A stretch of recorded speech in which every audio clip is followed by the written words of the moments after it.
Hey, samplers. Before we get into this episode with Ellie St. Clair, I have a quick disclaimer. I was experiencing some technical difficulties on the day that we recorded and ended up calling in on my telephone. So my audio does not sound great. The good news is Ellie's sounds fantastic, and she is the person that we all want to hear from anyway. So I hope you will forgive me for putting out this episode with subpar quality on my end, and I hope you enjoy the fantastic Ellie St. Clair and her Beauty and the Beast inspired novel, Her Runaway Duke. Let's get into it.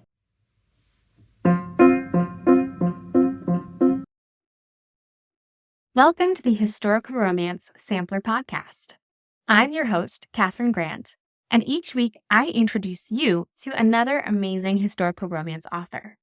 My guest reads a little sample of their work, and then we move into a free-ranging interview. If you like these episodes, don't forget to subscribe to the Historical Romance Sampler wherever you listen to podcasts, and follow us on Instagram, TikTok, and YouTube. Now, let's get into this week's episode. I am super excited to be joined by Ellie St. Clair today. Ellie has always loved reading, writing, and history. For many years, she has written short stories and nonfiction, and now she can hardly believe that she is living out her dream of writing historical romance. Ellie enjoys exploring many different time periods, cultures, and geographic locations. No matter when or where, love can always prevail. She has a particular soft spot for the bad boys of history and can't help but write of strong, feisty heroines.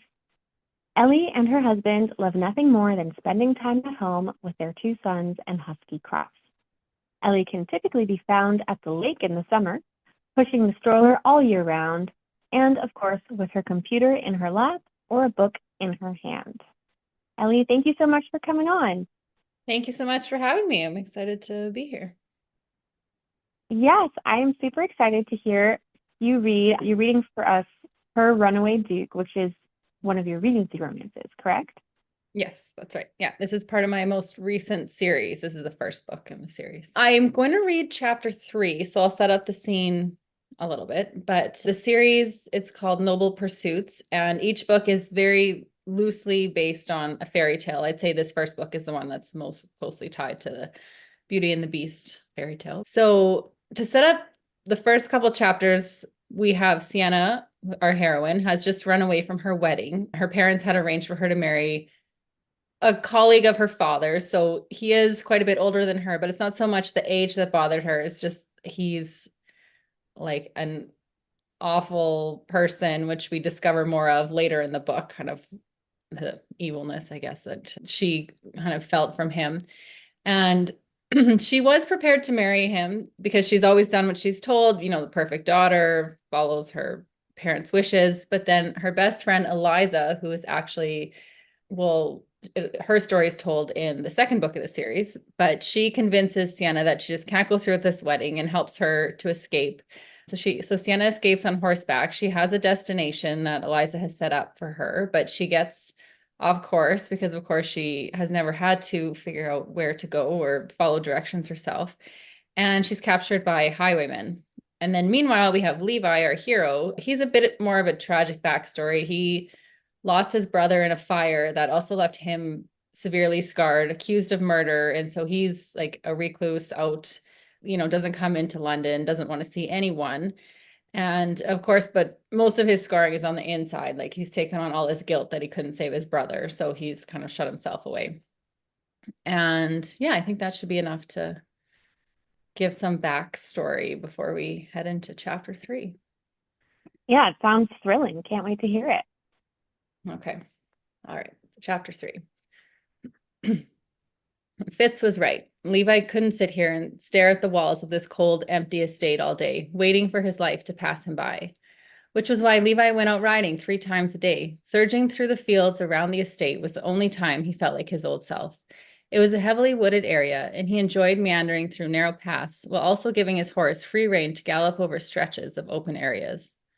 Sometimes he allowed his horse to choose their direction. It was not as though Levi had anywhere to go, anywhere to be, or anyone waiting for him, so what did it matter? Tonight, the ironically named Lucky had decided on the road more traveled, the one that led away from the estate. Perhaps Lucky had been listening to Fitz and was trying to return Levi to London. Sorry, Lucky, he muttered. I said no to Fitz, and I will say no to you too. Suddenly, Lucky increased his pace as though he had sensed temptation before him, and Levi peered out into the darkening sky. We should be heading back, he said, trying to turn the horse's head, but Lucky continued to pull forward, which was when Levi heard it too, a shout ahead of him. Instead of allowing the horse to run ahead, he slowed him down, leading him off the road close to the line of trees so they'd be hidden from anyone who might lie in wait. Levi knew that he should turn around to leave this trouble to itself and return home, but old habits were sometimes difficult to break. He had spent enough time with the rifle in his hand that the pistol was already out and trained ahead of him. Using his legs to push Lucky slowly forward, the 4 figures on horseback soon came into view. The 3 men with their distinctive tricorn hats were fairly easy to identify, likely highwaymen who had stopped on a side road on their way to London to trade in their goods. Levi couldn't quite make out the person in the midst of them, however. When he heard a female voice, his stomach sank as he knew they had likely come upon a woman, one who would be far too tempting for such men to dismiss. The fact that she was alone was troubling. Had they done away with whoever had been accompanying her? We asked nicely, but you actually don't have a choice, he heard one of the men say. We could use some company tonight. Levi had no wish to become involved in this woman's problems, none at all, nor did he have any desire to take on highwaymen, especially ones who were willing to use violence to get their way. But he had not become so much of a beast that he would allow who was most likely an innocent woman to be taken by these men. He sighed as he brought the pistol up, pulled the cock fully back, trained the first man in his sights, and then pulled the trigger. What in the bloody hell was that? Linus? One of the remaining men shouted as the other began to back his horse away, looking from side to side. They had both pulled their pistols, but neither seemed to know where the shot had come from. Sienna took some perverse satisfaction that they were the ones now panicking. Sienna knew that she should run, but at the moment she was frozen in indecision. Was she safer to stay where she was or to turn around and try to escape? It was becoming difficult to know just which decisions were causing her more danger. When another gunshot sounded and the second thief clutched his knee as bright red blood spurted from it, she had to breathe deeply to keep from being further affected and trust the shooter could aim around her. The third man turned his horse around and bolted away, trying to outrun her surprising savior. Sienna herself looked around in shock, but no one was coming forward to try to claim her in turn. Who is there? She called out, trying to instill bravery into her voice. Are you still here? She waited, holding her breath as her heart hammered against her ribs, and it was another minute before she finally caught sight of the figure on horseback, slowly walking toward her from the trees ahead. Thank you, she said as he neared. You saved me. He reached up, touching the brim of his hat, keeping his head tilted so that the wide brim concealed his face beneath. Had yourself in quite the predicament. I did, she said, a hiccupy sob escaping along with her words, and she slapped a hand over her mouth to keep it in. I thought, you thought right, he said grimly. Good thing you had Lucky. I am not sure I understand. My horse, he said, gesturing forward. Name is Lucky. Oh, I see, she said, still not completely understanding. Well, thank you, Lucky, and thank you. I'm sorry, what is your name? Not necessary, he said with a slight shake of his head. Where are you going? It is a very long story, she said with a quivering breath. I am lost. Do you know how far Crawley is? A day or so, he said. Would not take long to return to London, though. No, she said quickly. I cannot go back there. She waited for him to ask why, but he just sat there, still and silent, obviously not caring about her reasons. What happened to your companion? My companion? I assume you're not out here alone. I am, actually, she said, lifting her head, not appreciating that a stranger would feel the need to pass judgment on her actions, as right as he might be. It was stupid to be out here alone, he said, and her mouth fell open in shock. Did you just call me stupid? I said stupid to be here alone, he said, his voice low and gravelly still. What did you think was going to happen? Well, I hadn't planned for this, she said, and he snorted, looking away from her. As he did, she caught a glimpse of the right side of his face, noting the beard that covered it and a handsome, princely profile. Why are you alone? He finally asked, sighing as though he hadn't wanted to know the answer, but realized its importance. I ran away from my wedding, she said, and his head lifted as though he was going to look at her, but before the brim of his hat rose completely, he lowered it once more. She had to admit that she had liked what she had been able to see, from the prominent cheekbone down the strong jawline to plush lips on the one side of his face.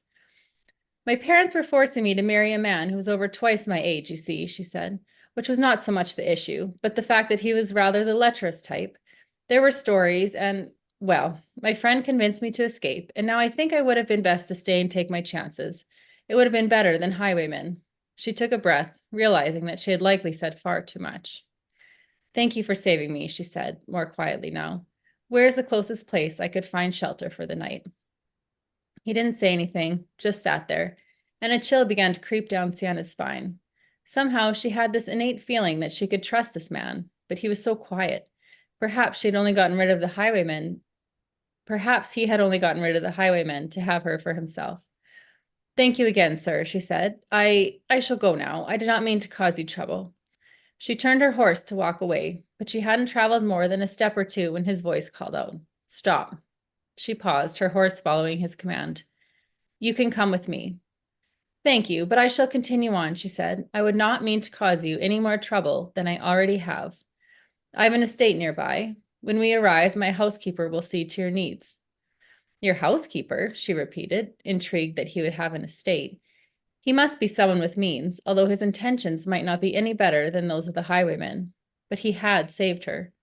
"Who are you, and where are we?" "Near enough to Chiswick," he said. "Who I am does not matter."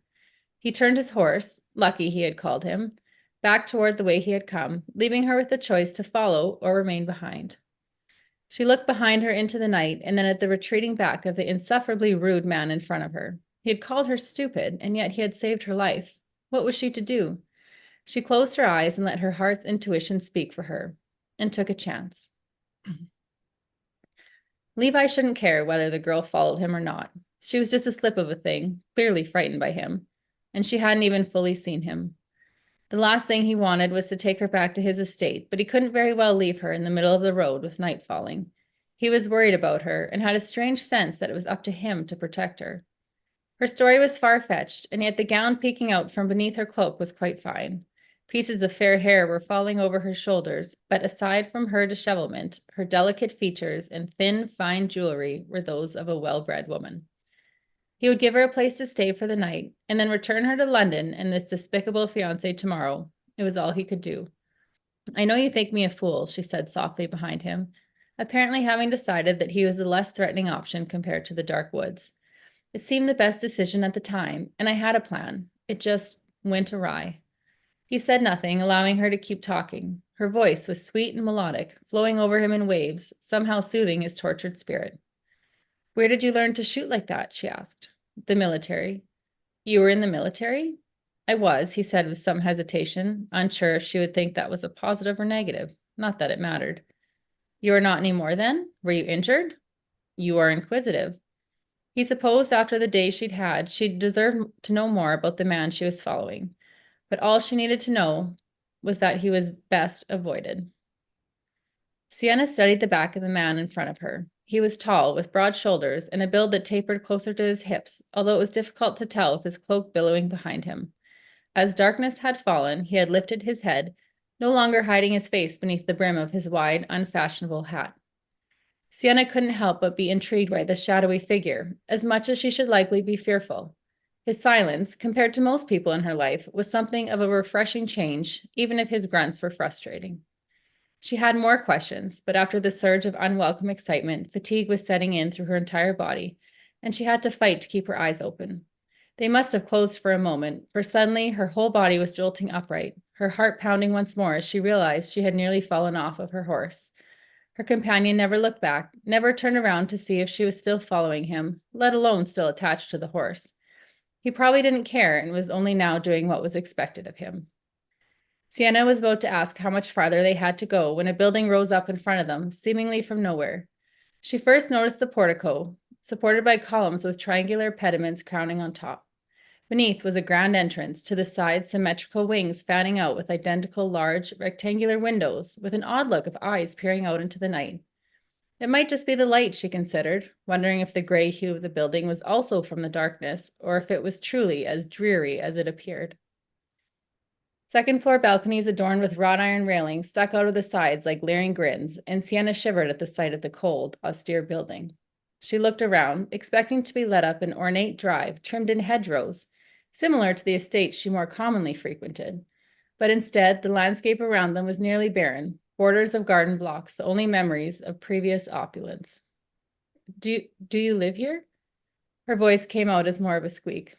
I do, he said, swinging down from his horse with ease before taking the reins of hers, lifting a hand to help her down. Her legs were numb from being so long on the horse, and when she swayed right into him, he caught her, an arm coming hard and strong around her. Steady, he murmured in her ear, as though he were speaking to a horse. Sienna barely noticed the groom appear and take their horses, likely round to a stable, as her exhaustion threatened to overwhelm all. The man led Sienna up the front stairs beneath the massive portico, not offering his arm, but staying a step behind her as she held onto the railing. The moment they stepped through the front doors, he called out, "Mrs. Porter?" As Sienna surveyed the entrance, the dome on top of them covered in stained glass that she could imagine cast beautiful colors around the entryway in the daylight. Soon enough, a plump woman clad in black with a surprised expression that quickly fell into a welcoming smile appeared in the front entrance. "Who do we have here?" she said, looking from Sienna to the mysterious man, who appeared to be the master of the house, and back again. "I found this young woman being accosted by highwaymen," he said, his voice back to its curt gruffness.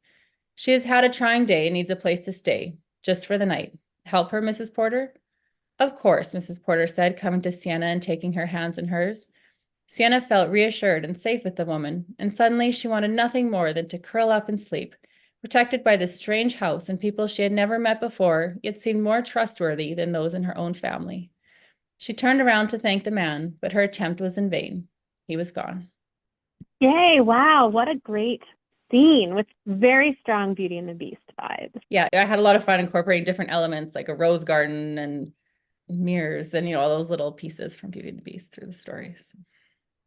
Yeah, well, I look forward to talking to you more about that. Right now, we're going to take a quick break for our sponsors. Do you like audiobooks? How about your local independent bookstore? If your answer to either of those was yes, then you should make sure to check out the official historical romance sampler playlist over on Libro.fm. Libro.fm is an online retailer of audiobooks that shares the profits of each sale with local independent bookstores. I've partnered with Libro.fm to create an official playlist for the Historical Romance Sampler Season 1. You can purchase the books a la carte if you just want to read them one at a time, or you can sign up for a monthly membership. And if you sign up for a new membership, be sure to use code HISTORICAL so that you get 3 extra audiobook credits with your first month. Follow the link in my link tree to check out the playlist and start shopping. And now back to this week's episode. I am back with Ellie St. Clair, who just read an excerpt from her Beauty and the Beast inspired novel, Her Runaway Duke. And, like we said just before the break, there are a lot of fun little Beauty and the Beast Easter eggs throughout this story. So I want to start by asking you, were there specific sources of the Beauty and the Beast tale? Because these fairy tales, exist in all these different pockets. I was envisioning, some of the scenes in the Disney movie where she's in the woods and the beast comes and saves her from the wolves. What were some of your inspiration sources?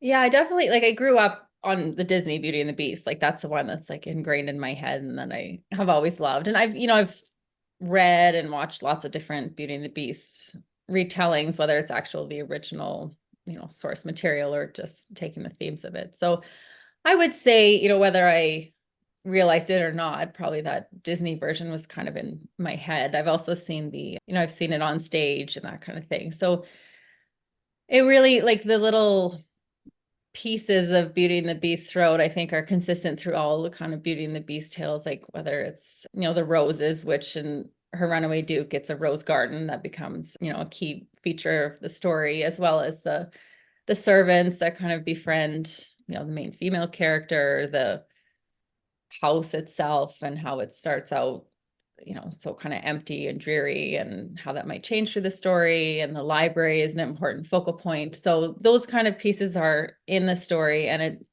starts out with that Beauty and the Beast kind of idea. But through the story, it definitely takes on a plot of its own. Like it still kind of keeps those little themes and elements, but the story becomes its own tale and not so much like a Beauty and the Beast from start to finish story, if that makes sense.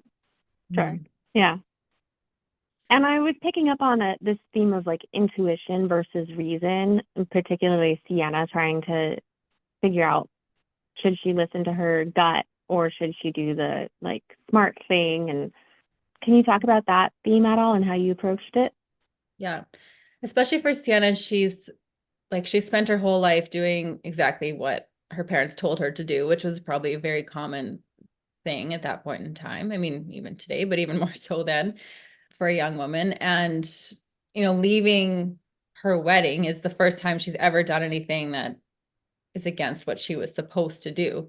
So I don't think she doesn't really know how to follow that intuition. Like this is new for her. And now that she's taken that first big step, she kind of is just like going with it to see if it's the right thing to do or not. And then I think through the story, it continues to play a role, like that idea of this is what I should do versus this is what I feel like I should do, for myself, not so much what I should do according to what, society or other people might say. So, yeah. And then same with like Levi through the story, like he definitely has these demons that he's fighting against and thinks himself not worthy. And that's like a big thing for him. He sees Sienna as this kind of like perfection and that he's got so much trauma in his past and the scars that are with him that he doesn't think that he can ever deserve her. So really tries to like keep himself away from her no matter how much he feels that he would like to spend more time with her, whether that's obviously becomes romantic through the story, but even just when she was talking, her voice kind of soothed him, and she does provide that that kind of healing for him. So he wants that as much as he thinks that he shouldn't.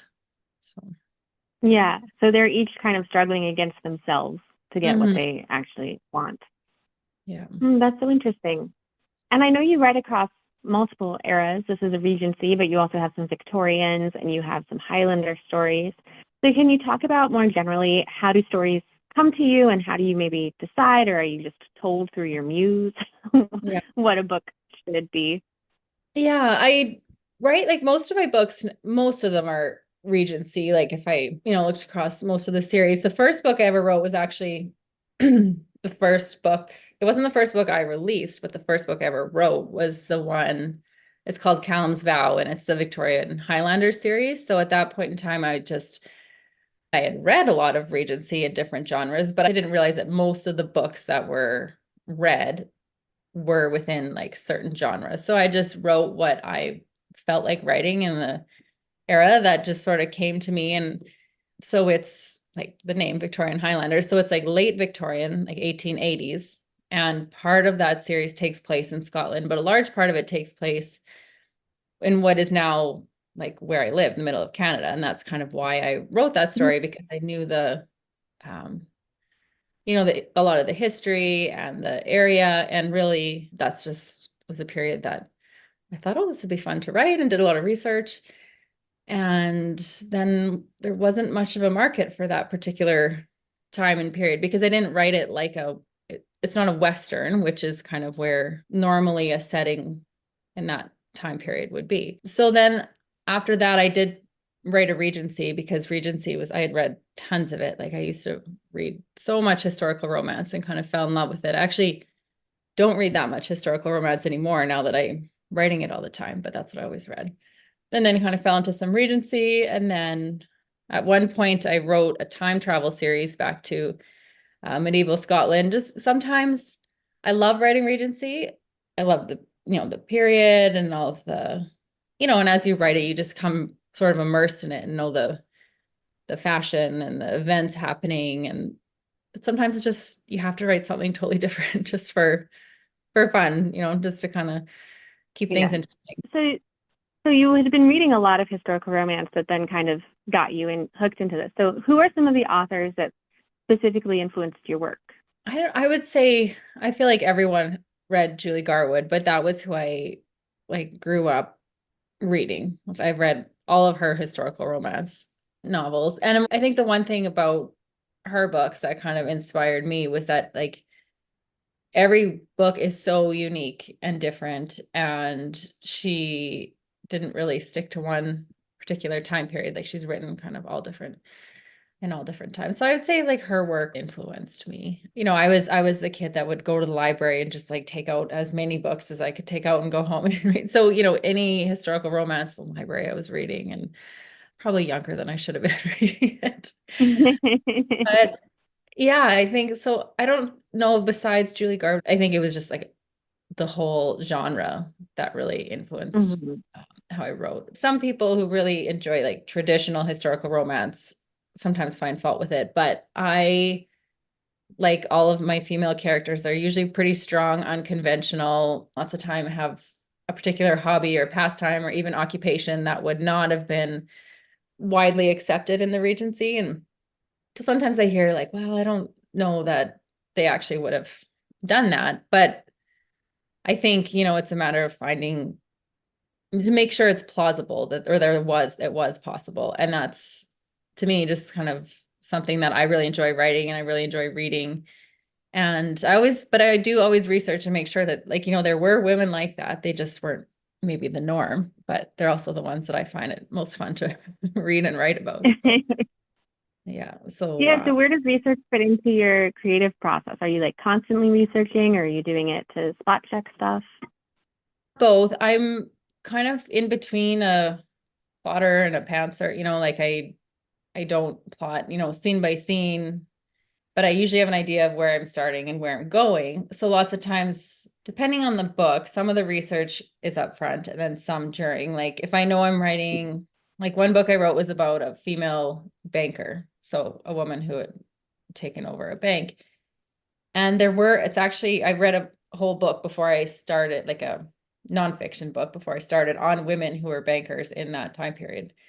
And it was Hmm. fascinating, like who, these women's lives. And so that was, some upfront research that inspired the character in the book, but then lots of fact checking throughout, of course. So it's a little bit of both, kind of probably more research ahead of the book on, if it's a particular topic that I haven't written about before, and then the rest sort of during. So I guess kind of the original research is more of like inspiration as well, and then kind of the fact checking, or it's, well, with historical, of course, it's constant, like making sure they're in the right place and what that would have looked like and what street they're going down, you know, Yeah, all that yeah. fun stuff that, or just little Yeah, details, but that's really interesting. I haven't heard about women bankers and before we were allowed to have credit cards.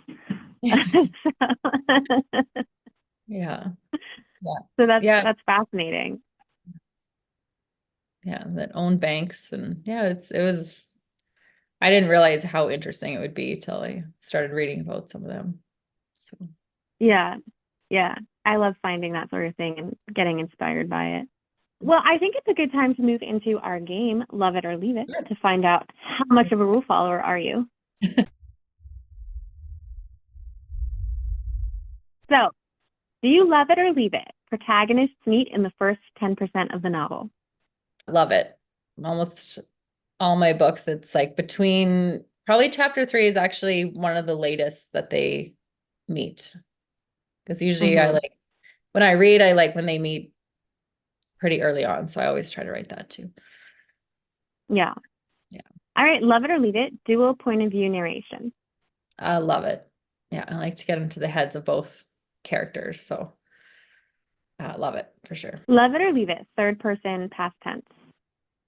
A little bit ambivalent on that one. Like I like it. I don't know if I love it. Like I read lots of first person as well, but I think for historical romance, I love it.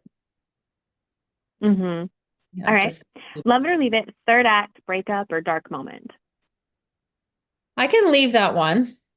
I have been writing more and more without like a big third act breakup, just because I found when I'm reading, like I'm reading, you're going along, and especially when you write romance, you kind of know obviously the particular beats of romance. And so I'm almost like dreading that moment when I think that they're going to breakup, or especially if it's like a miscommunication or something like that. So yeah, lately, because I have been writing more books with like mystery and suspense in them. So I'm kind of finding my third act moment isn't so much of a breakup between the characters, but something external. So it might be a dark moment, Yeah, but not so much because of their relationship, but a dark moment because of something else, if that makes sense. makes sense. Yeah, totally. Okay, Love It or Leave It always ends with an epilogue. I love it.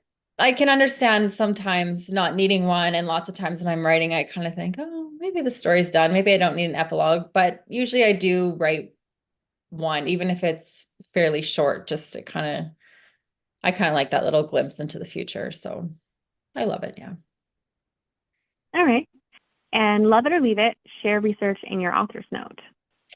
I'd say it depends. Like, I love it if it's something that contributes to the story or has been a major plot point, or maybe if it tells something that might be opposed to what a reader might have thought about the time period. But I leave it if it's something that is kind of just background information to the story, if that makes sense. Like if I took inspiration from a historical figure, I'll usually do a little author's note. But if it's just sort of research about the time period, then I wouldn't write anything extra about that. Yeah, but the book with the lady bankers, there's an author's note hopefully about that one. Yes. Yeah. And if I have read a book or something that has a lot more information, I usually will point people to where they can read more if they become interested in it as well. So. Nice. All right. And are there any other romance rules I didn't ask about that you like to break or play with? I think I've probably mentioned most of them, like writing unconventional women. I would say sometimes I sort of describe my books as historical romance for a more modern reader in terms of like how I write and the characters I write. Like all is still completely plausible, is factual in terms of the historical part, but kind of keeping more of a modern reader in mind, if that makes sense. Yes. Yeah, I think about that too myself. Like I'm not trying to please someone from a past era with my stories. My books are reflecting my experience as a modern person, and so therefore a modern reader will hopefully enjoy them. Yeah. Like sometimes ideals that my characters might hold aren't necessarily those that most people at the time would have, but someone reading today most likely would. So like those kind of ideas come into play a little bit when I'm writing. Yeah. All right. Well, Ellie, thank you so much for playing Love It or Leave It. Thanks. Where can listeners find you and your books? Probably my website is the best place to find a complete listing and in terms of to find out which books are in which series, which is elliestclair.com. So it's ELLIESTCLAIR.com. Also, all my books are on Amazon, and almost all of them are in Kindle Unlimited. I have one series that is available on most wide retailers. But yeah, those are probably the two places. I'm on social media. I'm active on Facebook and Instagram, and I have a Facebook group where we post daily and have lots of fun and play games and all that kind of stuff. So those would be the top places. And then on my website, you can also subscribe to my newsletter, which I send out pretty regularly. It's short and sweet, but more frequent. So yeah. Awesome. Well, I will put a link to your website in the show notes so listeners can just click on through. Thank you again for coming on the podcast. This has been really fun. And I hope you stay warm in that snowy Canadian frontier. Thank you. Absolutely. Well, thanks so much. I had lots of fun. Appreciate you having me on. Yeah, thank you. That's it for this week. Don't forget to subscribe to the Historical Romance Sampler wherever you listen, and follow us on Instagram, TikTok, and YouTube. Until next week, happy reading.